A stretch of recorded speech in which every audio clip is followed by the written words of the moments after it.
Miarabantsika rehetra tompo lasy tompo vavy manaraka ny fampahalalam-baovao eto amin'ny Real News ny vaovao marina amin'izao alina izao manasana ho ary anaraka izany hatramin'ny farany. Tony mazatra ary etsika mikafana ny fampahalalam-baovao dia ndoara aloha raha antsika ny lohateny. Mitaky ny amoahana ny datim-pifidianana izao dia izao raha vonina anao fifidianana marina ny fitondram-panjakana ny Rotben'Ipalohitra ary nilazan'izy ireo fa hiroso amin'ny fifidianana ny RMDM raha ny antso natao ny mpitondra teny ny Pasteur Edouard Sarame androany. Tsy mila teteza mity izany ihany koa ny Rotben'Ipalohitra fa efa tapitra ny mandaha ny fitondrana raha ny mariany ary nanambarany fa tsy tokony anakendry anao zavatra mifanohitra amin'ny lalàna eto Madagasikara na iza fa ho tompona andraikitra amin'izany izay rehetra manao izany. Ninina tsy nampidirina tao anatin'ny note de conjoncture navoakan'ny banky foiben'ny Madagasikara ny 6 mela teo ny teti-bidy ny trosan'ny Madagasikara izay efa tafiakatra 7 miliara dolara ho an'ny tapany voalohany amin'ny taona 2024 ho ny mpandalina raharam-pirenena Serge Zafmaovo androany.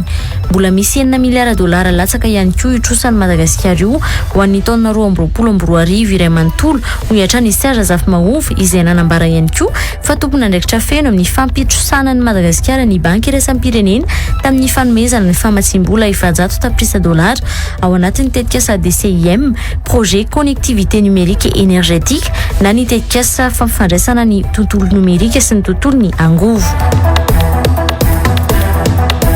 Manamafy ny fandavana ny tsy tokony andalovan'ny teleferika ambonin'ny sekoly sy ny fametrahana ny andro mitatitra ny teleferika manakaiky ny sekoly ireo mainty milala ny sekolitsika na Alamaintsy androany. Manana ny fenitra feno indrindra amin'ny mahasekoly azy izay tsy misy fanelingelenana mihitsy mba ahafahan'ny mpianatra mifantoka tsara amin'ny fianarana io sekoly io ka lasa tsy mahafeno ny fepetra mahasekoly tokony anana fitoniana azy raha andalovan'ny teleferika ho hiatran'ireo mainty milala ny sekoly ireo. Tamin'ny fidirana ifotony no tanterahan'ny sekretera-panjakana miadidin'ny tanàna vaovao nampafantatra ireo sekoly toy ny teo amin'ny lycée Rabe Arvelo sy ny EBP Ivandry izay voakasiky ny tetikasa kosa no nanazavana ireo teknisianina fa tsy teraka fanelingelenana amin'ny sekoly akory ny fisian'ireo tetikasa teleferika ireo. Efa vonao ihany koa i miora hitondra amintsika ny tsara fantatra mahakasika ny vinavinany mety ho toetry ny andro amin'ny rambisa.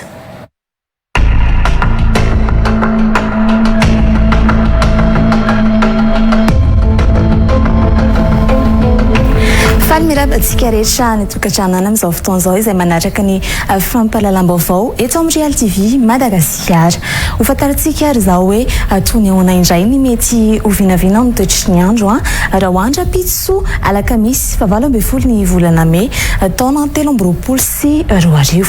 Ety am-piandohana dia tsara hatrany ny manamarika fa tsy misy fiantraikany amin'ny toetry ny andro eto Madagasikara ilay rivo-doza Fabienne izay ao avaratra sy ny nosy ao na izany aza nefa dia mbola rahamaso ny fivoarana izay rivo-doza izay fa raha iverenantsika kosa ary mankasika an'izay toetry ny andro izay ny tapany maraina raha ho an'ny afovoantany no anomboantsika azy dia saika ho tsara ny andro amin'ny ankapobeny satria dia efa nimbiasa ny rahona sy ny masoandro ny ato afovoantany ato hitantsika toy izay ihany koa ny any Fianarantsoa fa raha andao ary ny any Nosy Be kosa no anohizantsika izay dia anorana tandrifindrao amin'ny Nosy Be ka vinavinaina manodidina ny 420 ka hatramin'ny 30 degré Celsius ny maripana. Raha iverenantsika ary ireto faritra sy ambiny ireto dia saika hitoetra ny orana tandrifindraona ny ato Sainte Marie ato raha saika hifandimbiasa ny rahona sy ny masoandro kosa amin'ny faritra sy ambiny. Toy izay ary ny mety ho vinavina amin'ny toetry ny andro raha ny tapany maraina.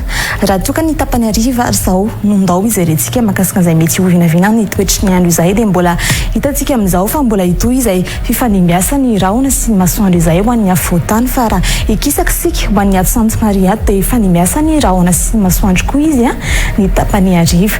Raha ny maripana ambany-drindra ary no fantarintsika manaraka dia tazantsika izany ho an'ny any Fianarantsoa izay vinavinaina manodidina ny 12 ka hatramin'ny 20 degré Celsius ary tazantsika kosa any amin'ny tapany avaratry ny Nosy ny maripana ambony-drindra izay vinavinaina manodidina ny amin'ny 3 ka hatramin'ny 2 degré celsius toy izay ary ny mety ho vinavina ny toetry ny andro raha hoandra pitsoa alakamisy isorana isika rehetra niaraka aminay hatramin'ny farany ary mbola asaiko ampanajana ianao anaraka ny fampahalalam-baovao eto amin'ny Real TV Madagasikara. Veloma tompoko.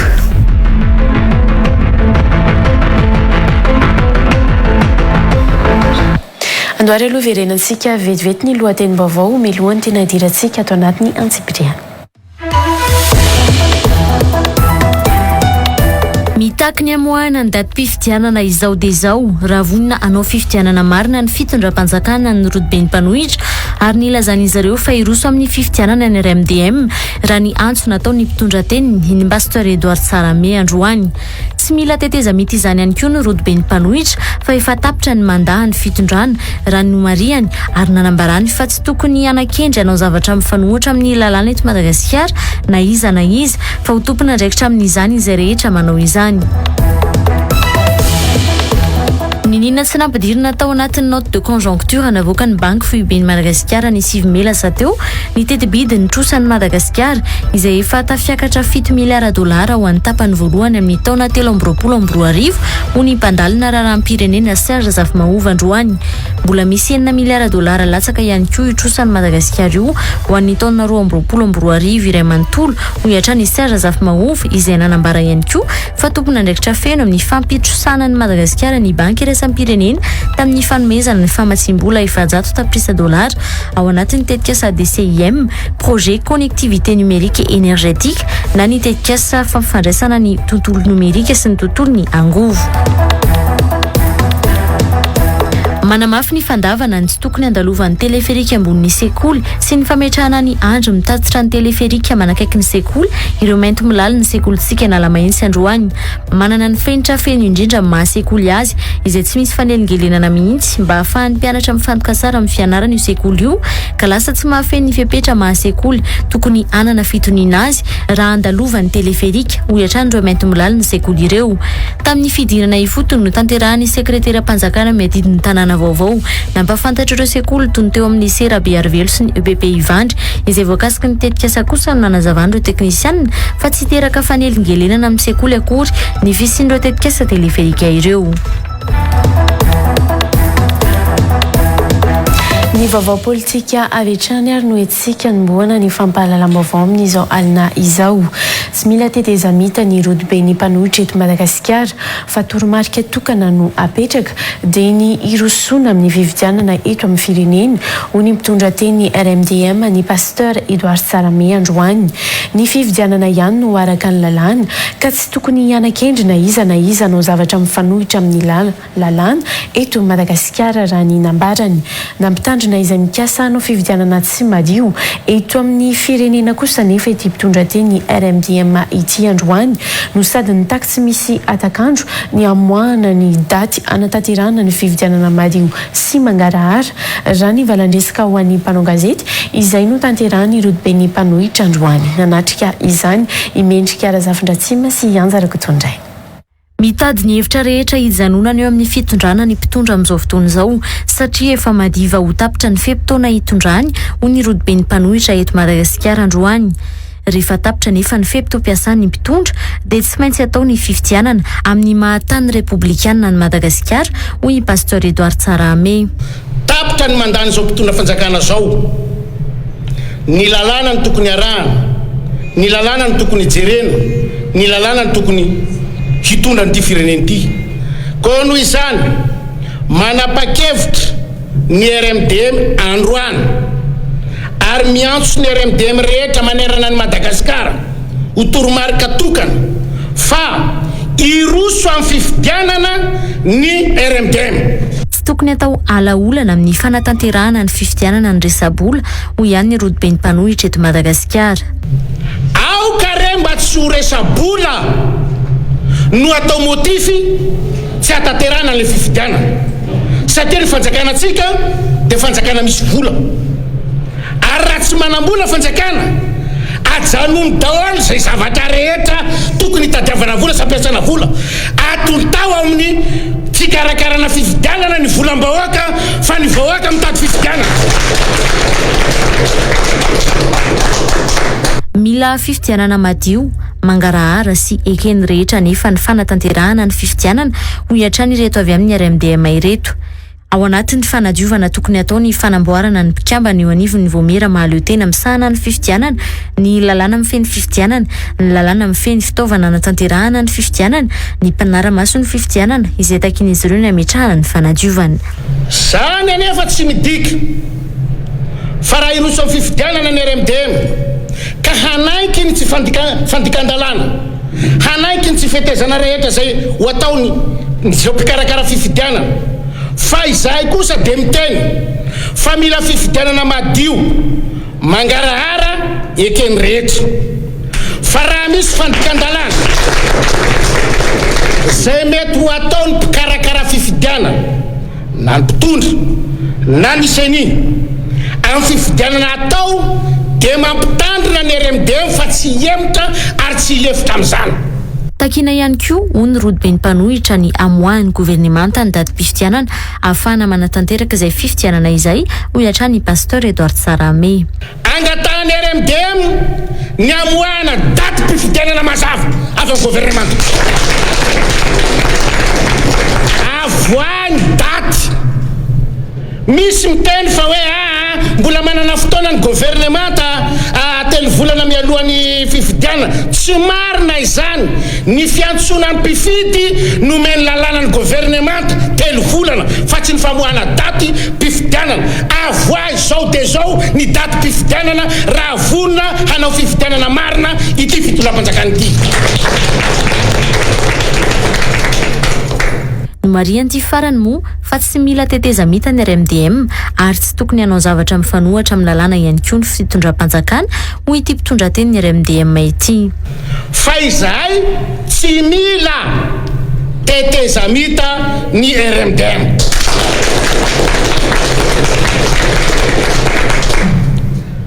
Aza manofy ny RMDM raha ohatra ka teteza mita no atao. Aza mianakendry tompoko lahy, aza mianakendry tompoko vavy hanao zavatra mifanohitra amin'ny lalàna eto na iza fa ho tompona andraikitra ny amin'izany zay rehetra manao an'izay. Dikan'izany tsy misy antony ny tokony eretreretana hametrana tetezamita tsy hatateraka fifidianana. Nambarany Rodibeny mpanohitra eto Madagasikara moa fa ny mpitondra fanjakana irery no tsy nanaiky ny fifampiresahana raha toa ka efa nanaiky ny sinjany avokoa ny vondrana iraisam-pirenena ny FFKM ary ireo antoko politika anatin'ny fanoherana. Nisy androany valandresaka ho an'ny mpanao gazety no tanterahan'izy ireo teny amin'ny fobeny antoko tiako Madagasikara Denis Belair. Fa tsy miasa saina na mieritreritra ny tatoerana hafa ankoatra ny mahafilohan'ny anteny Merandolo azy Hermanina Razafraef raha ny nambarany Androany raha no atonina mikasika ny mety ho fanesorana azy amin'ny toerany ity filohan'ny anteny Merandolona ity. Nambarany fa 5 taona ny fotoam-piasana no mena azy amin'ny mahafilohan'ny anteny Merandolo azy ary izy no andimby ny filohan'ny Repoblika afaka volana vitsivitsy raha toa ka irotsaka hovidiana ho filohan'ny pirenena ny filoha Andry Rajoelina. Todorabefaritra sy Andry Rabesotra. Mbola tsy misy hatreto ny fifampiresahana mikasika ny fanoloana azy na ny fametrahan'olona hafa ho filohan'ny anteny Merandolo hoy Hermanina Razafmaef Androany. Mbola manohy ny asa ny tenany hatreto raha nambarany. Président Sénat dia tsy mba manofinofy na mieritreritra zany resaka seza zany fa miasa aloha no ataony ho an'izao rehetrarehetra mitady ny toerako dia zoany tanteraka zany fa dia alao izy anao zay ho afany ihany fa ny aloha dia miasa ihany ny fantatro ary zay ny fomba fiasa ny fitondrana amin'izao fotoana zao na ny filohan'ny androm-panjakana rehetra dia miasa ihany ny fantatray fa ho an'ireo zay manao kajikajy dia azy ny azy fa tsy mampiotsina ny toromaso bitanareo zao fa amin'ny forme tsara mihitsy matoro tsara tsy dia mba miraharaha zany fikatsahana olona hoe mitady ny toerako zany fa alao azy ny azy ny asako aloha dia ataoko tsara tsy mbola misy resaka an'izany mihitsy hatramin'izao manana feptaom-piasana 5 taona nomeny lalam-pandrenana azy hiasany amin'ny mahafilohan'ny anteny Merandolona azy Hermanina Razafmaef raha ny nambarany hatrany. Hatreto izy dia izy no andimby ny filohan'ny Repoblika aorian'ny fametraha-pialany raha irotsaka hovidiana ny filoha Andry Rajoelina. Fantatrareo tsara fa ny mandahako dia 5 taona ny resaka fantatro aloha dia ao anatin'ny lalam-panorenana dia mbola maninona moa voalaza zany fa filohan'ny androm-panjakana ny Sénat raha ilatsaka amin'ny filoham-pirenena ny tenako no misolo toerana azy zay mivoafaritra zay mifantatro aloha hatramin'izao. Nanomboka ny farany herinandro teo moa ny paritaka ny resaka fa ho apetraka ho filohan'ny antenimiran-doholona Itsay Christian ary ho tendrena ho Premier Ministre kosa i Fihenena Richard.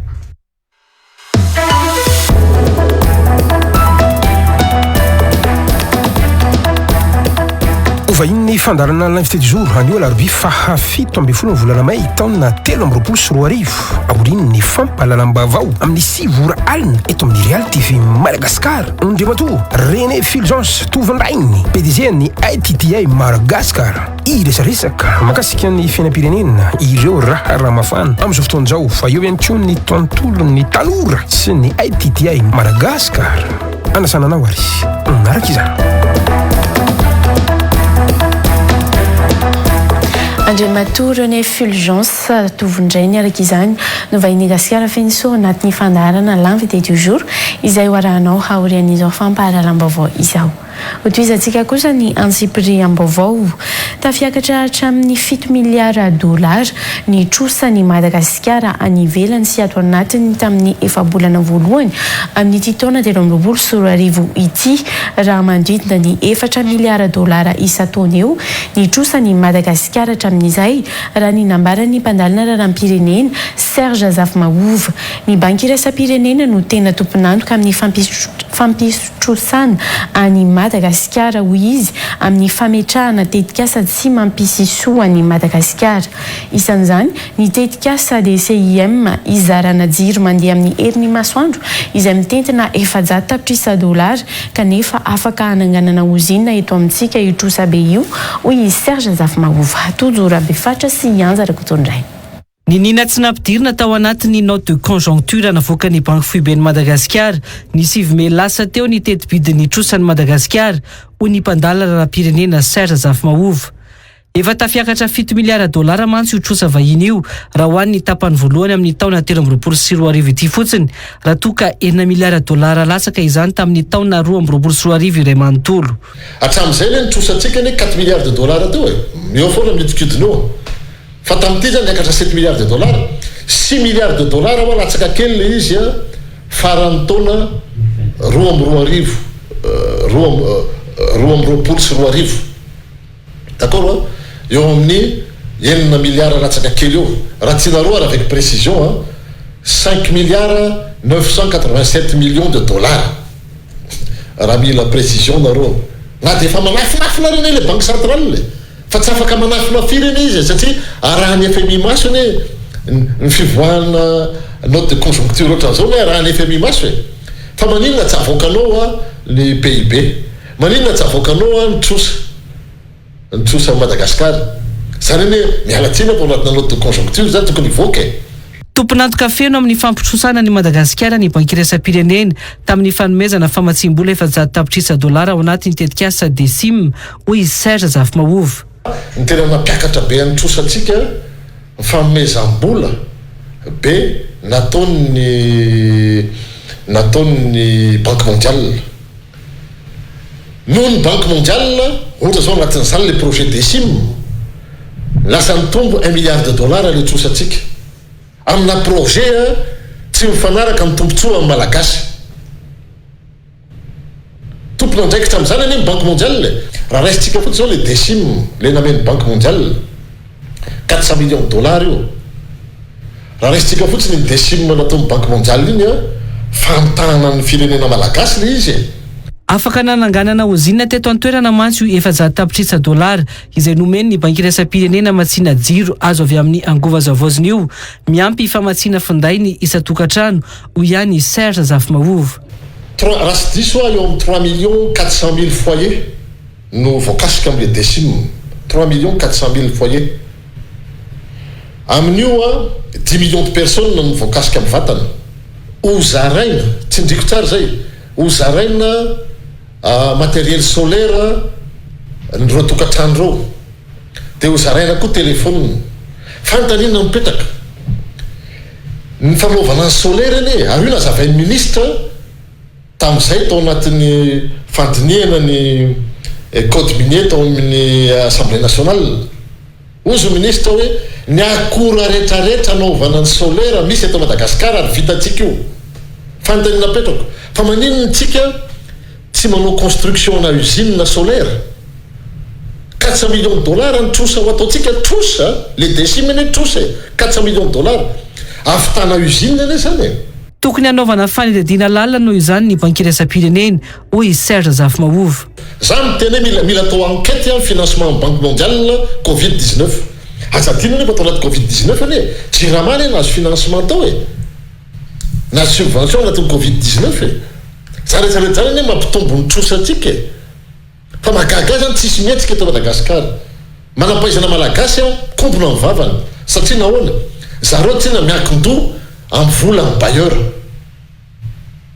zay ny olana zareo tsena manao consultance zany amin'ny bailleur dia rahafantaty zareo re tsy rariny le izy mangina ry zareo dikan'izany complice izy zany amin'ny vakitrano manampaizana malagasy.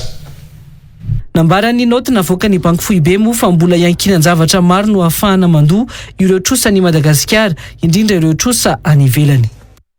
Lafim-baovao hafa kosa indray manara-maso akaiky ny toedrara eto amin'ny firenena ny Masivo vahiny hoy ambasador'ny Comore sady filohan'ny fivondrona ny firenena afrikanina sy miditra amin'ny raharaham-pirenen'ny Madagasikara nefa na izany aza ny firenena hafa ho iatrany ity ambasador'ny Comore miasa eto Madagasikara ity raha toka nanatrika ny fanombohana ny fivoriana ara-potoana ny anteny miram-pirenena ny roa may lasa teo fotoana nanehony Madagasikara ny lanjan'ny fiara-miasa amin'ireo firenena samihafa ny fanasan'ny filohan'ny anteny miram-pirenena an'ireo Masivo vahiny tonga tamin'ny fotoana io hoy ambasador'ny Comore ary tamin'ny kalalam-po no namaliny Masivo an'izany fanasana izany nomena ravaharivony sy tokony ainaka Andrianjatovo.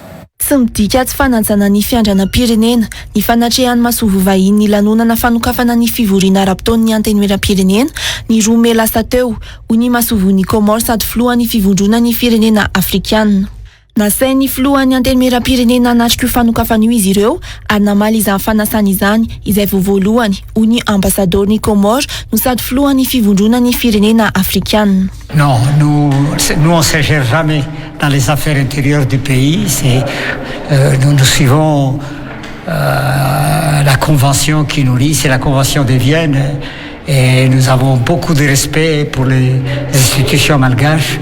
Mais répondre à une invitation, c'est une des marques de politesse.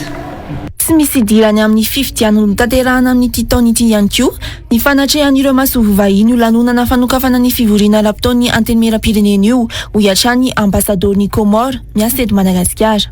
Maniriny sy ny fifanarahana politika kosa nefa ny Masivon'ny Comore. Ça n'a rien à voir avec les élections. C'était juste que Madagascar a estimé que nous sommes des partenaires, nous sommes des pays amis et frères et qu'il fallait que nous puissions aussi participer à cette séance ordinaire.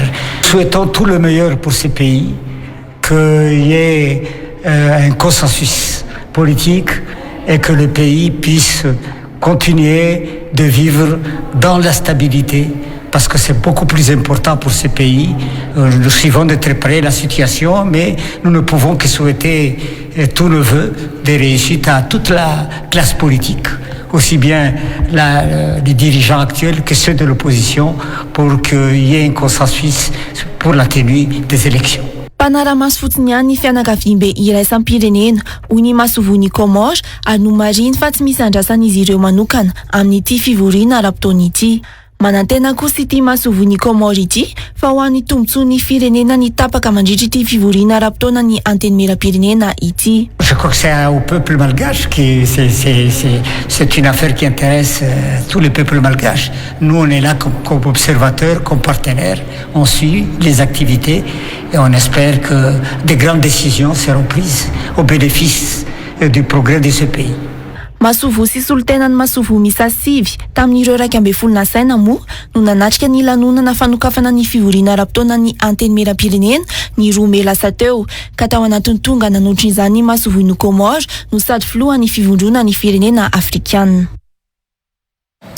Fatanjona iraisan'ny firenena dimy mivondrona ao amin'ny komision'ny ranomasimbe indiana ny ady amin'ny trafikan'ny zava-mahadomelina sy ny trafikan'ny are-pirenena raha ny nambaran'ny ministra Yvette Sila tsy maintsy atambatra noho izany ny hery eo amin'ireo firenena ireo izay ahitana ny Comores, Seychelles, Maurice, La Réunion ary Madagascar ho iatran'ny ministra.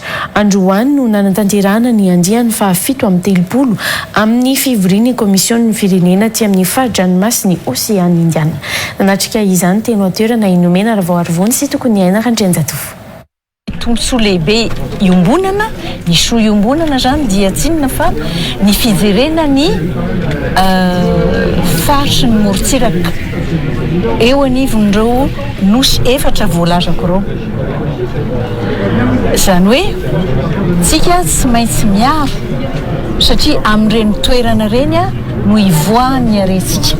Ka noho izany dia tsy maintsy atambatra zany ny hery ka noho izany dia maro ireo izay efa voasazy satria mandika lalàna eo anivon'ny renifaritra ireny.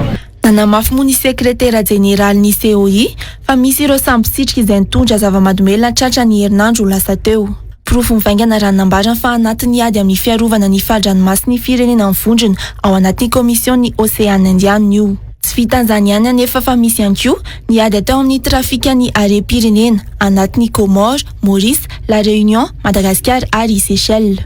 Notanterahana androany moa ny fivorian'ny filan-kevitry ny komisionn'ny Oseany Indiana izay tafiditra ao anatin'ny andiany fa 7-30 ka i Madagascar no nandray izany. Nanomboka ny 13 febroary 2024 moa no nitantanan'i Madagascar io komisionn'ny Oseany Indiana io. Tao anatin'ny herintaona no nitantanana izany ka androany no mifindra amin'ny Maurice indray ny fitantanana vaovao. Ao anatin'ireo mpanara-masiny komisionn'ny Oseany Indiana io kosa i Chine, ny vondrona Européenne, ny fivondronam-be iraisam-pirenena, ny Francophonie, i Malte, Inde, Japon ary ny fivondronan'ny firenena amikambana. Nampiova ny fandriampahalemana eo amin'ny sehatra iraisam-pirenena indrindra tany Eropa ny adnisy teo amin'ny Ukraine sy Rosia ka nampisy fiantraikany ho an'ny firenena rehetra isan'izany Madagascar ka tsy maintsy iompana bebe kokoa amin'ny fanarenana an'izany Finlande raha ny nambarany masivony ity firenena ity androany. Naneho ny fahavononany any amafy ny fiara-miasa amin'ny fampiroboroboana ny sehatry ny indostria malagasy kosa i Pakistan indrindra eo amin'ny famokarana vary, simenitra sy ireo vokatra azo avy amin'ny zono ho no masivony Pakistan.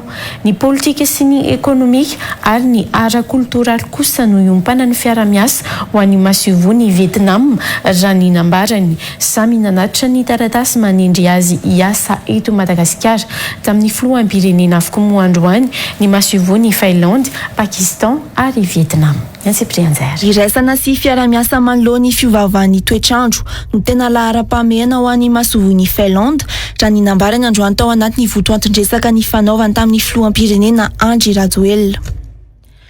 Na dia mifanalavitra azy Madagascar sy Finlande miatrika ny fiovaovan'ny toetrandro ihany koa no izy akaiky ny faribolana Arktika ka tsy maintsy sisy ny fiara-mientana iraisam-pirenena hiatrehany izany fiovaovan'ny toetrandro izany maneran-tany hoy ny masovony Finlande.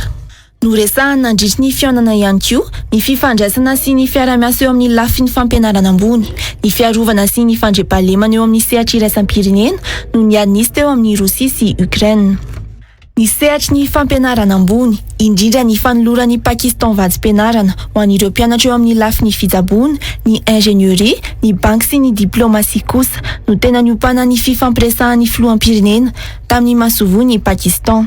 Naneho ny fahavononany anamafy ny fiara-miasa amin'ny fampiroboroboana ny sehatry ny indostria malagasy indrindra eo amin'ny famokarana vary, simenitra sy ireo vokatra azo avy amin'ny jony ihany koa ny masovony ity firenena ity nandritry ny fifampiresahany tamin'ny filoham-pirenena. Saika iompana amin'ny tontolo politika sy ekonomika ary kultoraly kosa ny fiara-miasan'ny Madagascar amin'ny masovony Vietnam. Androany no nanoloran'ny masovony ireo firenena telo ireo ny taratasy manendry azy hiasa eto Madagascar tamin'ny filoham-pirenena Andry Rajoelina teny Iavoloha. fa voaheloka higadra telo taona an-tranomaizina ny filohampirenena frantsay teo aloha Nicolas Sarkozy ka ny herintaona sazy miatra amin'ny alalan'ny fametahana bracelet électronique azy.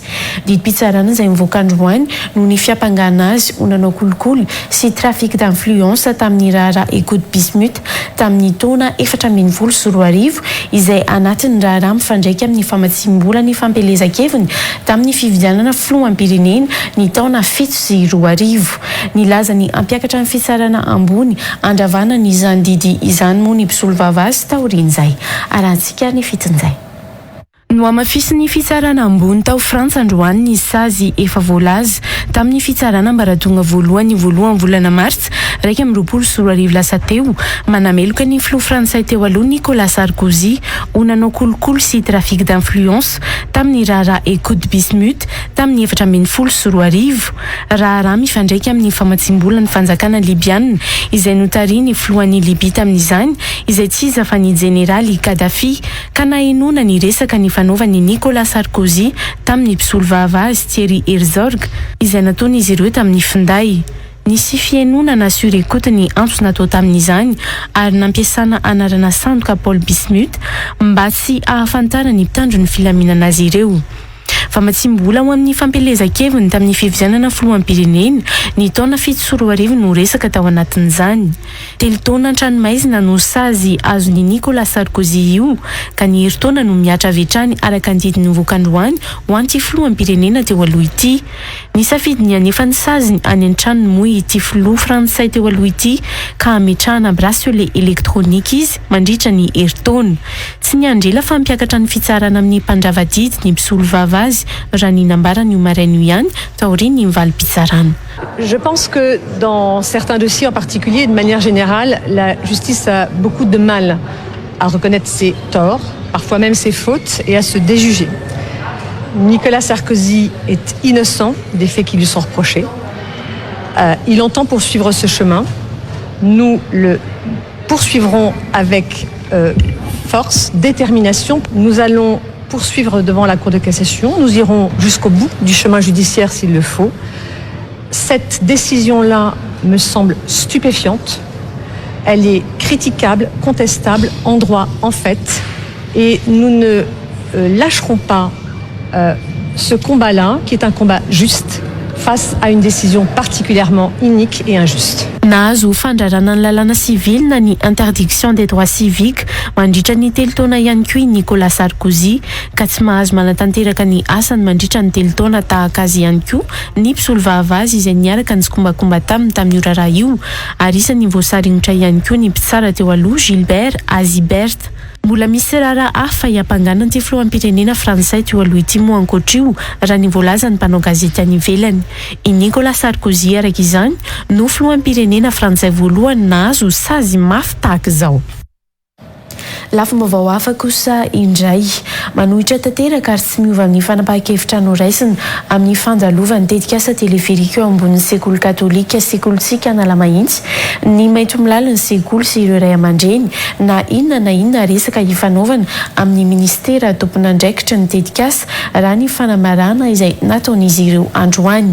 Ankoatra ny fanelingelenana manana fikasana ny ampiakatra ny trano fianarana ihany koa ny sekoly amin'izao ka vao maika manakaiky ny fotodrafitrasa izany ho hiatrany ny fanazavana. Ny antso mpanao gazetina ny eo an'io fanoherana faharoa io ny ray aman-dreny mpianatra sy ny mainto milala ny sekoly androany. Nanatrika an'izay Mikaela Andrianjaka sy Anjara Kotondray. Sekoly manaraka ny fenitra ny sekolitsika Analamahitsy ka nimba ny endriky ny sekoly ny fampandalovana ny tetikasa teleferika ho ny solitena ny mainto milala ny sekolitsika. Tsy manohitra ny tetikasa ny sekolitsika fa mitaky ny amindrana ny toerana andalovana ny tetikasa ho izy ireo. Efa nisy ny lalana nandehana ny tompon'andraikitry ny sekoly ho izy ireo saingy namafisina amin'ny tsy fanekeny io tetikasa io no ataon'izy ireo. Manamasy ny fandavana izay efa napetraka ny sekoly ny amin'ny tsy tokony andalovana io telefirika io eto ambonin'ny sekolinay sy ny ametrahana amin'ny poto manakaiky ny faritry ny sekolinay. Fa ny sekolinay ity anisany manana feno indrindra amin'ny maha-sekoly anazy. Dia gazety tsara ny ambony tsisy fanelingelenana mihitsy zany hoe pollution sonore na pollution resaka vue zany fa ahafahan'ny mpianatra mifantoka tsara zany ny environnement-nay ato ka raha andalovan'io téléphérique io le environnement-nay tonga dia miova tsy mahafiana an'le fepetra mahasekoly tokony anana fitoninana azy amin'ny fanabeazana zay izy moa zany mipetraka amin'izay tsy afaka miova intsony fa izahay koa dia mbola mametraka ny fandavanay marindrano. Manana ny tetikasany ihany koa ny sekoly amin'ny fanitarana izay kasaina tao ka mety anakaiky loatra ny tetikasa téléphérique ahoy-hatrany ny solotena ny mainty milaly ny sekolitsika. Ny sekoly mbola manana projet ampiakatra an'ireo bâtiment reo dikan'izay zany raha andalo izy ka ampiakatra an'le bâtiment zay vao maika anakaiky an'iny ambony iny any zany le bâtiment anay avy eo zay koa ny tena antony zavatra io zany. Nisy moandroany ny valandresaka nataon'ireo mainty milaly sy ny fikambanana ny ray aman-dren'ny mpianatra ao amin'ny sekolitsika Analamahitsy na ny mafisan'izy ireo io fanoherana ny tetikasa téléphérique andalo eo amin'ny fatry ny sekoly io. Mbola eo amin'izay vaovao mahakasika ny téléphérique izay hatrany anamaivana ny fitaterana mponina sy ireo mpianatra eny amin'ny EPP Ivandry ny fisian'ny téléphérique hono talian'ny EPP Ivandry nandritra ny fidinana ifotony sy ny fanazavana nataon'ny ekipan'ny sekretera-panjakana miadity ny tanàna vaovao ny alatsinainy lasa teo. Tsy misy feo fanelingelenana ny ankizy hianatra eny amin'ny efitrano fianarana mantsy ny fandalovan'ny ity téléphérique ity ary tsy atahorana ny fisian'ny herinaratra amin'ny pilona mijoro eny amin'ny tokotanin'ny sekoly raha ny fanazavana ireo teknisianina raha ny nomariany io taly sekoly io. Ny alatsinainy lasa teo moa no nidina teny amin'ireo sekoly izay andalovan'ny téléphérique ny sekretera-panjakana miadity ny tanàna vaovao ka isan'ny notsidihana tamin'izany ny teo amin'ny lycée Rabe Arvelo sy ny EPP Ivandry. Nambina Ravelo Arson sy Anja Rakotondray. Tsy misy atahorana ny fisian'ireo téléphérique ireo araka ny fanazavana nomeny ny teknisianina tamin'ny mpianatra sy tao amin'ny EPP Ivandry raha ny tatra nataon'ny talensekoly. Ny fanontaniana napetraky ny mpianatra sy ireo mpiandraikitra tamin'ny sekoly no novaliany ireo avy amin'ny sekretera-panjakana miadidy ny tanàna vaovao hoy ny talen'ny EPP Ivandry. Nahita tsara moa fanazavana aratsary ireo ankizy ireo ny amin'izay le resaka téléphérique zay ny mampiaya kely azy mantsy hoe manahoana rehefa tapaka ny jiro misy courant ve le pylône mijoro eto io dia voavaha tsara daholo fanontaniana aloha teo tsisy courant mihitsy zany aty ambany fa any amin'ny câble any ambony any no misy dia iny koa nefany tsisy atahorana amin'ny aty zany fa rehefa ohatra hoe misy ny fahatapahan-jiro zany dia ny ahialy hoe so dia taraiky eny ambony eny dia araka ny efa fanazavana namena teo zany dia hoe efa misy groupe zany natokana ampandeha tsy akitsanina azy. Amaolana amin'ny fitohanany fifamoivoizana ny fisian'ny téléphérique izay apetraka eto an-drenivohitra hoy ny talen'ny EPP Ivandry. Dia eo aloha ny hoe mazava-baovao an'le resaka téléphérique tombony faharoa zany raha resaka fitaterana no resahana le téléphérique zany dia ialana indrindra amin'ny resaka embouteillage ialana indrindra amin'ny resaka hoe fahatarana zany raha monjy toeram-pianarana na monjy toeram-piasana azo lazaina zany fa mety anamaivana ny mponina zany ny fisian'ilay téléphérique. Raha ny voalaza amin'ny tompon'andraikitra sy ny ingénieur ny teknisianina teo dia tsy misy feo nelingelina ny ankizy akory ety ambany ary araka ny ankizy hoe mianatra any anaty salle zany dia tsy ahitany eo ambony lohany eo mihitsy izy raha tsy hoe rehefa manao récréation na rehefa maka-rivotra. Efa nandalo fandinihana teknika avokoa ny fametrahana io tetikasa téléphérique io izay tsy tokony isan'ny elingelina ny fandalovany amin'ny sekoly sy ny toerana hafa raha ny tatra nataon'ny sekretera-panjakana miadidy ny tanàna vaovao sy ny toeram-ponenana nandritra ny fampiatsona mpanao gazety ny sabotsy lasa teo mialoha ny fidinana ifotony natao ny alatsinainy tena anivon'ireo sekoly izay tao anatin'izany ny EPP Ivandry sy ny lycée Rabe Arvelo isan'ny olalovany téléphérique. fa mahavita manamboatra manontolo ny lalam-pirenena faharoa sy ireo lalam-pirenena maromaro simba amin'izao fotoana izao ny vola 700 dolara anamboarana ny lalambe migodana mamitoy an'Antananarivo Toamasina ho ny teknisiana momba ny fotodrafitrasa lahatra Andriamatsangy androany tsy lahara-pahamehana mihoatra ny fahampitian'ny lalam-pirenena faharoa izay miteraka lozam-pifamoivoizana sy fatiantoka ara-ekonomika araka izany ny fanamboarana ny lalambe migodana io raha ny nambarany namafisy ny sombavam-bahoaka ny boribory tany fahaenina Todosoa Andriamampandromo androany fa efa tsy mahay mijery izay lahara-pahamehana hatramin'ny fiatombohan'ny fempitom-piasany mihitsy ny mpitondra amin'izao fotoana izao. Mendrika Razafindratsima sy Andra Rabesotra. Mifatrapatratra eraky ny lalam-pirenena faharoa amin'izao ny fahitana fiarabe mpitatitra mivadika sy simba andalana noho ny faratsiany lalana amin'ny lalam-pirenena faharoa io raha nambaran'ny teknisiana momba ny fotodrafitrasa.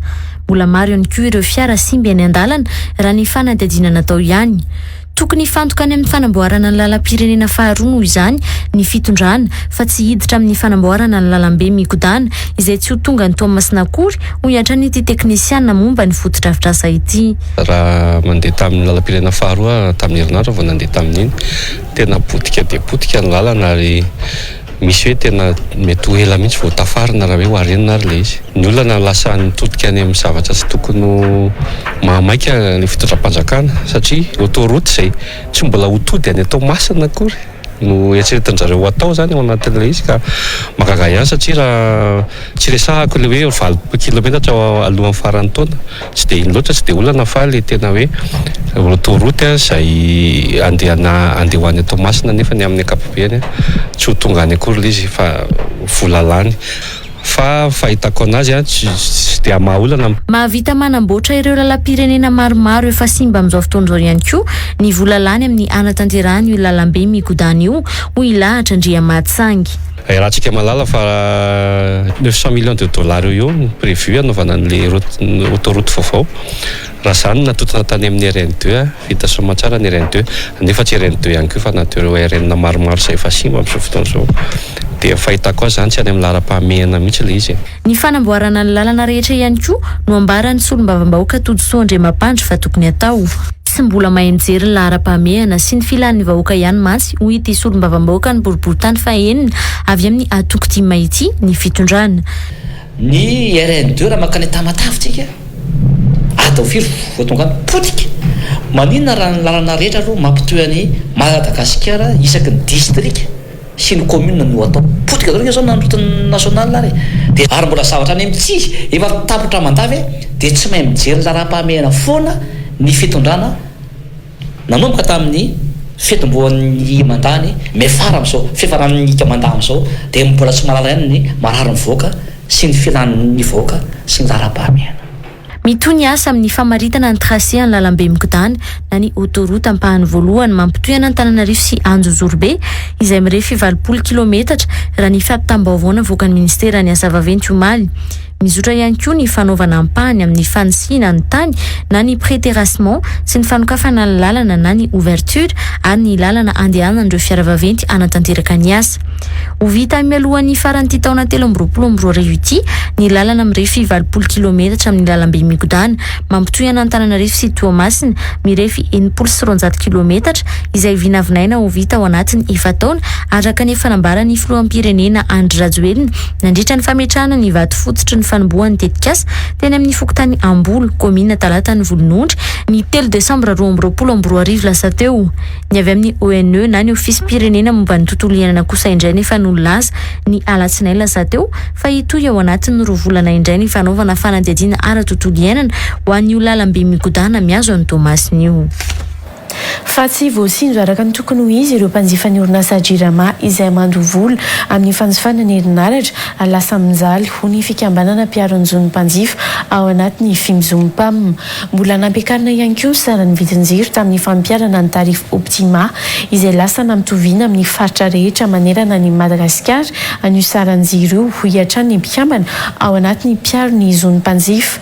Ireo mpanjifa eto Antananarivo sy Antsirabe izay efa mahatratra ny fitopolo isanjato ny mpanjifa ny orinasa jirama raha ny nambaran'izy ireo. Milaza ho manana vahaolana sy mitaky fifampiresahana ireo avy amin'ny mpiarona izony mpanjifa ireo araka ny valandresaka izay nataon'izy ireo tamin'ny mpanao gazety teny Sorano ny herinandro lasa teo. Mikaela Andry Anjaka sy Nambena Ravio Larson. Betsaka ny vokatra tokony azo trandrahina ao amin'ny angovo vokariny jirama saingy tsy misy afa-tsy 520 isanjato ihany no azon'ny mpanjifa hoy ny fikambana ny mpiarona izony mpanjifa. Manana 827 100 mégawatt na 827 millions kilowattheure zany tsika azo kirakaraina ao anatin'ny jirama io. Tafiditra zany ny termika sy ny hydraulika. Dia mampametra-panontany anatin'ilay izy hoe maninona ilay mpanjifa no mbola 520 isanjato foana misy amin'izao fotoana izao izay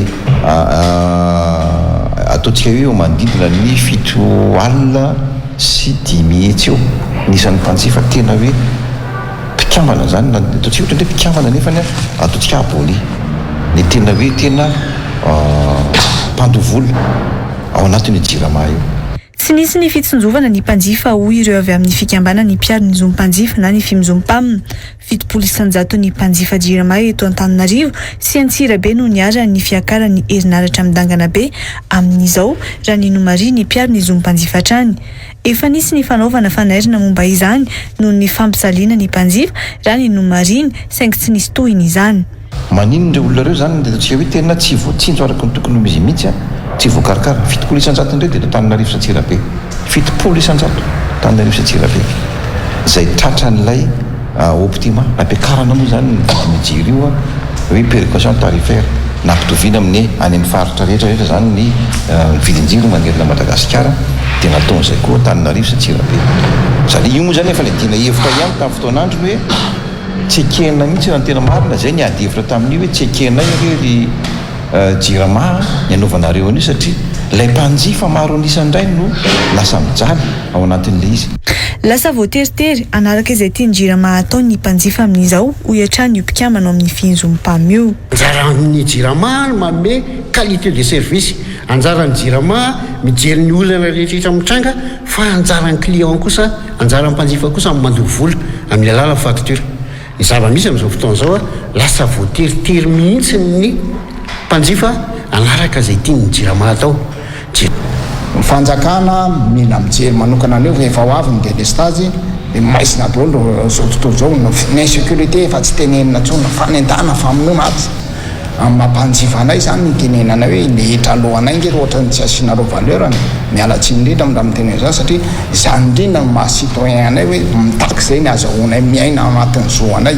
Sosikevitra narosony avy amin'ny fikambana ny mpiarona izony mpanjifa io ny sy ny fampiresahana hitadiavana vahaolana tsy hamonoana ny mpanjifa raha ny valandresaka ho an'ny mpanao gazety izay notanterahin'izy ireo ny zoma 12 Mey lasa teo. Fa ho tanterahana ao Toamasina ny zoma 7 Mey ho avy izao nidinika fifamizarana miaraka amin'ireo manam-pahaizana momba ny vondrom-bahoaka hitsinjaram-pahefana sy anjara andraikitra ireo vatina sonotry ny tany hitandalana ny fitsinjaram-paritany ary ny andraikitry ny manam-pahaizana malagasy ho an'ny taranaka ho avy. Io no lohahevitra entin'ireo andiany fa 7 amin'ny CEDS na ny centre d'études diplomatiques et stratégiques amin'ny famelabelan-kevitra izay tanterahan'izy ireo io. Lanto Malala Saondrany Real TV Thomas. État de droit, la territorialité et la responsabilité des élites malagasy pour les générations futures nany hoe tantandalana ny fitsinjaram-paritany ary ny andraikitry ny manam-pahaizana malagasy ho an'ny taranaka ho avy izay karakarain'ny CEDS na ny ivitoerana misahana ny fianarana diplomatique sy stratégique izay atao ao amin'ny port académie center ao Toamasina ny 7 Mey ho avy izao. Natao manokana izao dinika izao mba hifampizarana anjara biriky amin'ny fampandrosoana ny Madagasikara raha ny fanazavana. Izay natao manokana hifampizarana amin'ny fampandrosoana ny Madagasikara tsy amin'ny lafiny ataoko hoe mahafanjakana azy fotsiny fa amin'ny toe-karena sy ny sosialy mba miaraka mirona miaraka mamindra zany ny faritra tsirairay avy izay mandrafitra ny Repoblika ny Madagasikara. Ao anatin'ny conférence dia isy ny manam-pahaizana manokana hifampizara ny fahaizana sy ny traikefa zany amin'ny resaka état de droit amin'ny resaka territorialité sy ny anjara ndraikitra ray sy ny manampahaizana sy ny vatorasondry ny tany. Andray anjara amin'izany ireo andiany fa 7 ary izara vondrona 4 izara loha hevitra iray avy mandritra ny famelabelan-kevitra ataon'izy mao avy izao. Aorin'izay dia ho raisina an-tsoratra ary ho raketina tahirin-kevitra ampandrosoana ny firenena ny vokatra raha ny fanazavany andiany fa 7. Fivoahana dia any amin'ny volana oktobra faraparany taonany. Ao anatin'ny ataoko hoe asa izay tanterahan'ny promotion tsirairay izao famelabelan-kevitra raha-hevitra izay tototsaina eto amin'ity faritra Antsinanana izao dia mbola misy ihany koa ireo zavatra hafa maro izay tototsaina an'izay fampianaran'izay. Olona atao hoe auditeur moa ny fiantso azy zany satria olona makatona efa manana toerana misy azy avokoa ireo amin'ny andiam-pahasimifolo ireo. Misy ny tompona andraikitra ambony anivony asa-panjakana ao anivony siatra tsy miankina ary ny fandrana ihany koa ao anatiny ao. Misy 7 moa ireo andiany fa 7 ireo. Ity andiany ity izay nampitondrana ny anarana hoe Samuel Rakotondraibe. Anomboka amin'ny telojona 13 izao ny fampianarana maimaimpona fanomanana ny fanadinam-panjakana BBC sy baccalauréat maimaimpona izay karakarainy sombavamboaka ny boriboritany fahaenina raha ny nambarany androany. Efa misokatra ny fisoratana anarana ho an'izay hiatrika n'ireo fampianarana fanomanana ireo raha ny fanazavana voaray. Maimaimpona avokoa ireo rehetra omenan'ny mpianatra ao anatin'ny fampianarana ho an'ny fanomanana ireo ho an'ireo tanora ao amin'ny boriboritany fahaenina ho ny sombavambahoaka Todosoa Andriamampandry androany. Mendrika Zafindratsima sy Anjara Kotondray. Dia efa nanomboka tamin'ny alatsinainy zany ny fisoratana anarana ho an'izay manao fanadinam-panjakana rehetra ny BPC sy ny BAC ho an'ny zanaka mbo manarina rehetra ka tsy hakanavaka zany dia koro maimaimpona izy ary mpampianatra tenina matianina ary tsy vitan'izay ihany fa ny polycope rehetrarehetra zany dia mamaim-pona daholo ho an'ny zanaka ambo manarina rehetra. Dia fisoranana zany dia ao amin'ny ICM Tsararay ambo manarina ka zany dia anomboka amin'ny fahatelon'ny volana juin zany izany cours zay ka ny asabotsy sy tontolo sy ny alibe ariva zany no anaovana an'izany. Fa dia manentana antsika rehetra zany satria ny fianarana ihany lova tsara indrindra ary rehefa mahay dia mahavita zavatra ianao afaka manasaina katy karokaroka ianao afaka mamorona asa ianao ary afaka manampy ny mpiarabely ianao ary ny fianarana no anisany mahafaka ny olona ao anatin'ny fahasaranana sy ny fantrana. Fahatafiakatra eo amin'ny dingana famaranana ho an'ny Ligue des Champions i Inter Milan rehefa nandavy ny AC Milan tamin'ny isa iray no ohatra omaly. Baolina maty ny Martinez tany amin'ny minitra fa 4-7 no nahampandresy ny Inter Milan halin'io. Tao Giuseppe Meazza no nanatanterahana ny lalao tamin'io halin'io. Androanany koa ny lalao miverina amin'ny manasadalana amin'ny fiadina ny Ligue des Champions io eo amin'ny Real Madrid sy ny Manchester City. Ny rotonta izay efa nisaraka tamin'ny isa iray no iray tamin'ny lalon'androso ny herinandro lasa teo. Izay mandresy amin'ny rotonta no amin'ny androan'io no hiakatra amin'ny lalao famaranana ihany koa izay atao amin'ny 10 jona ho avy izao.